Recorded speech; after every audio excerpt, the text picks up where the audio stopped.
السلام علیکم۔ یہ جو تصویر آپ سکرین پر دیکھ رہے ہیں یہ ساجد کی ہے، اور ساجد نے کچھ دنوں پہلے اسلام قبول کیا اور اب اس کی لاش کراچی سی وی او پر ملی ہے۔ اب یہ ساری کہانی کیا ہے وہ آپ کو بتاتے ہیں، اپنی رائے کمنٹ میں ضرور دیجیے گا۔ ساجد گجرانوالہ کا رہنے والا ہے اور یہ مسیح برادری سے تعلق رکھتا تھا، اور کچھ عرصہ پہلے اس نے اسلام قبول کیا تھا۔ اب اسلام قبول کرنے کی وجہ کیا تھی؟ وہ یہ تھی کہ اس کو ایک مسلمان لڑکی سے محبت ہو گئی تھی۔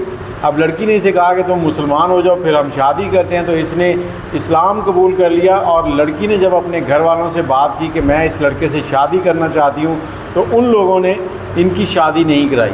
اب لڑکے کا جو والد تھا اس نے ان کی ہیلپ کی، لڑکی اور لڑکے کی شادی کروا دی، اور اس کے بعد ان دونوں کو کراچی کے لیے رخصت کر دیا۔